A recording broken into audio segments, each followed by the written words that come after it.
Drama serial खुशनसीबी बात करते हैं आने वाले एपिसोड के बारे में। गुलरुख का कर्जा अदा हो गया, माहीन ने अपनी तरफ से खुलानामे पर दस्तखत कर दिए और ईमान भी अपनी खुशियों की खातिर तलहा को छोड़कर अपने बाबा के घर वापस आ चुकी है। और साथ ही साथ बात करेंगे गुलरुख की हकीकत के बारे में कि गुलरुख ने अब तक जो राज सबसे छुपा कर रखा था वो राज अब सब पर अयां हो चुका है। गुलरुख की हकीकत सबके सामने आ चुकी है और यहाँ पर अब तीनों बहनें बहुत ज़्यादा खुश हैं कि वो अपनी ज़िंदगी अपनी मर्ज़ी से जी रही हैं और गुलरुख की वजह से जो इनके सरों पर तलवार लटक रही थी, वो उसका ख़तरा भी अब टल चुका है। तो तीनों बहनें रिलैक्स करने के लिए एक साथ टाइम स्पेंड करती हैं और वो प्लान करती हैं कि वो कहीं बाहर घूमने जाएँगी। तो तीनों बहनें एक साथ इकट्ठी बाहर घूमने जाएँगी और वहाँ पर अपनी खुशी को सेलिब्रेट करेंगी। और यहाँ पर तो ईमान ये भी कह देगी कि पहले हम बाबा जान से छुपकर इस तरह इकट्ठे निकला करते थे और आज हमें और ज़्यादा खुशी हो रही है कि बाबा जान को इन सारी बातों का इल्म है कि हम कहाँ हैं और क्यों हैं।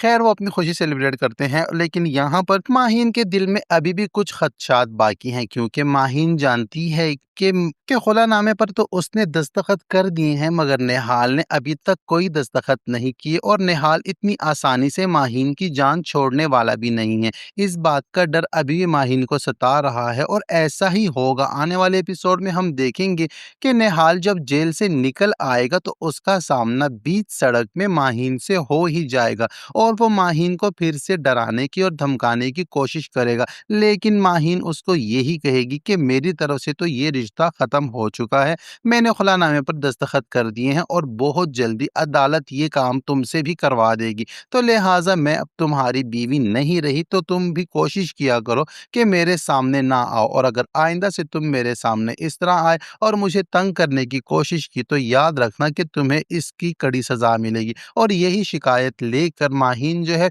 निहाल के भाई के पास भी जाएगी और उनसे भी जाकर यही कहेगी कि आज तो निहाल ने बीच सड़क पे मुझे रोक लिया है और मेरे साथ बदतमीजी करने की भी कोशिश की है, लेकिन मैं आपको वार्न कर रही हूँ कि आप अपने भाई को समझा लें कि आइंदा ऐसा ना हो। तो यहाँ पर निहाल का भाई जो कि अच्छा इंसान है वो माहीन को इस बात की यकीन दहानी करवाएंगे कि आइंदा निहाल ऐसी कोई हरकत नहीं करेगा और साथ ही साथ माहीन उनसे ये भी कहेगी कि मैंने आपसे पहले भी कहा था कि निहाल से खुला दिलवाने में आप मेरी मदद करें, उससे मेरी जान छुड़ाएं और ये मदद आप मेरे भाई बनकर करें। तो यहाँ पर वो भी इसका वादा कर देते हैं कि वो निहाल से जान छुड़वाने में माहीन की मदद ज़रूर करेंगे। उधर दूसरी जानिब ईमान ने अब फिर से एडमिशन ले लिया है और एग्ज़ाम की तैयारियों में लगी हुई है। वो अपनी ज़िंदगी को आगे बढ़ाना चाहती है, वो पढ़ लिख कर अब कुछ बनना चाहती है। तो और नरमीन और माहीन दोनों बहनें मिलकर अपनी छोटी बहन ईमान को फुल सपोर्ट कर रही हैं। लेकिन ईमान ये नहीं जानती कि जिस तलहा को वो इस तरह छोड़कर आई थी, उसके आने के बाद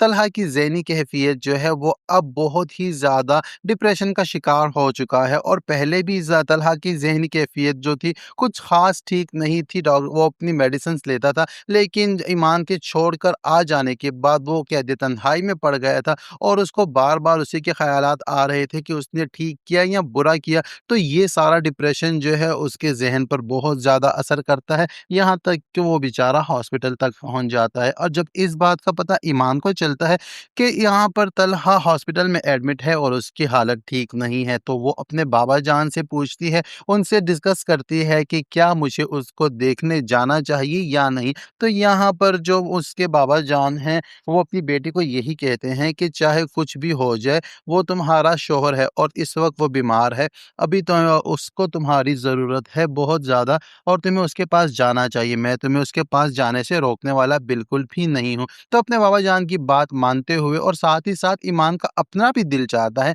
कि वो जाकर देखे तो सही कि आखिर उसे हुआ क्या है। चाहे जो भी है, जितने भी इख्तिलाफ़ात क्यों ना हो, लेकिन अभी उनके बीच जो मियाँ-बीवी का रिश्ता है, वो तो बरकरार है। तो यहाँ पर ईमान जो है वो घबराती हुई हॉस्पिटल जब पहुँचती है और जाकर वहाँ पर तलहा की हालत देखती है, तो डॉक्टर्स उसको बता देते हैं कि तलहा की ज़हनी कैफ़ियत बहुत ज़्यादा ख़राब है और तलहा की याददाश्त भी जा चुकी है, वो किसी को पहचानने से इनकार कर रहा है। तो यहाँ पर ईमान को देखकर बहुत ज़्यादा दुःख होता है। जब वो उसके सामने जाती है तो तलहा उसको भी पहचानने से इनकार कर देगा और तलहा उससे कहेगा कि आप कौन हो? तो यहाँ पर ईमान उसको ये कहेगी कि मैं तुम्हारी बीवी हूँ, क्या तुम मुझे नहीं पहचानते? तो तल्हा जो है वो ईमान को पहचानने से भी इनकार कर देगा। तो तल्हा की ये कैफ़ियत देखकर ईमान बहुत ज़्यादा डिसहार्ट हो जाएगी और ईमान की यही कोशिश होगी कि वो अब तल्हा के साथ टाइम गुज़ारे और उसको रिकवर होने में उसकी मदद करे। और डॉक्टर्स भी यही कहते हैं ईमान से कि अगर इसको ऐसे ही छोड़ दिया गया तो इसको वापस आने में 2-3 साल लग सकते हैं और 2-3 साल मुसलसल मेडिसिन्स लेगा,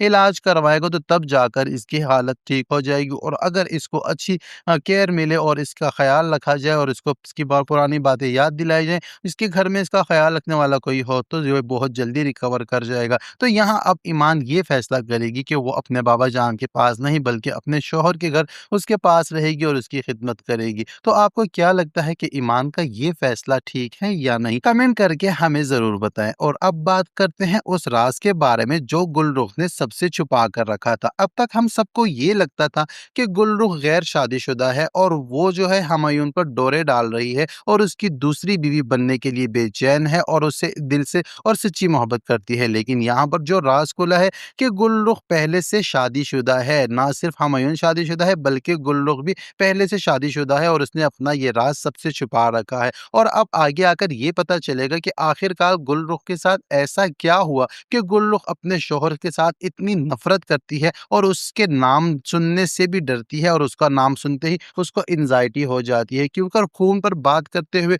गुलरुख को टीज़र में दिखाया गया है कि वो कह रही है कि जमशेद का नाम सुनकर पहले मुझे एंग्ज़ायटी होती थी लेकिन अब मुझे नहीं होती, क्योंकि अब मेरी ज़िंदगी में हुमायूं जैसा इंसान मौजूद है। उसको अब भी उम्मीद है कि हुमायूं उसको अपना लेगा। हुमायूं ने इतना धुतकारा, इतना उसको ज़लील किया लेकिन गुल्लुक है अपनी ज़िद से पीछे हटने को तैयार ही नहीं है। तो क्या अब गुल्लुक कोई नया चाल चलेगी? क्योंकि टीज़र में तो ये भी दिखाया गया है कि नरमीन को अब भी इस बात का डर है कहीं हुमायूं गुल्लुक की बात मानकर उससे शादी ही ना कर ले, क्योंकि इस्लाम में ऐसे भी तो मर्द को 4 शादियाँ करने की इजाज़त है। लेकिन नरमीन ये नहीं जानती कि हुमायूं उससे बहुत ज़्यादा मोहब्बत करता है और उसके अलावा और किसी के बारे में तो सोच भी नहीं सकता। और यही सारी बातें नरमीन को उनकी अपनी ही बुटीक का जो सर्वेंट है, जो मुलाज़िम है, वो आकर बताता है और उसको ये राज़ भी बताता है कि गुलरुख पहले से शादीशुदा है और वो फ़ोन पर किसी जमशेद के बारे में बात कर रही थी। तो अब नरमीन के पास एक सॉलिड वजह आ चुकी है वो हुमायूं को रोकने की और गुलरुख को उसको अपनी असली औकात दिखाने की कि वो किस तरह शादीशुदा होने के बावजूद एक शादीशुदा मर्द पर अपने डोरे डाल रही है और अपनी किस्मत आज़माने की कोशिश कर रही है। लेकिन नरमीन को इस बात का खौफ अपने दिल से निकाल देना चाहिए कि हुमायूं को कुछ भी कर सकता है लेकिन नरमीन के साथ बेवफ़ाई वो बिल्कुल भी नहीं कर सकता। नरमीन को अब तक हुमायूं पर यकीन तो है लेकिन उसके दिल में ये खौफ और डर बैठा हुआ है कि मर्द की नीयत का तो कुछ भी पता नहीं चलता, वो किसी भी वक़्त बदल सकता है। लेकिन हुमायूं ऐसे मर्दों में से नहीं, वो बहुत ज़्यादा हिम्मत वाला और वफ़ादार मर्द है। तो आपको क्या लगता है कि क्या आगे चलकर हुमायूं ऐसा कोई कदम उठाएगा या फिर गुलरुख जो है वो नरमीन और हुमायूं के रिश्ते के बीच में फिर से दरार डालने की कोशिश करेगी? तो ये सब कुछ होने जा रहा है ड्रामा सीरियल खुशनसीबी के आने वाले एपिसोड में। अब तक के लिए इतना ही। वीडियो पसंद आती है तो वीडियो को लाइक और चैनल को सब्सक्राइब करना हरगिज़ ना भूलें। मिलते हैं नेक्स्ट वीडियो के साथ।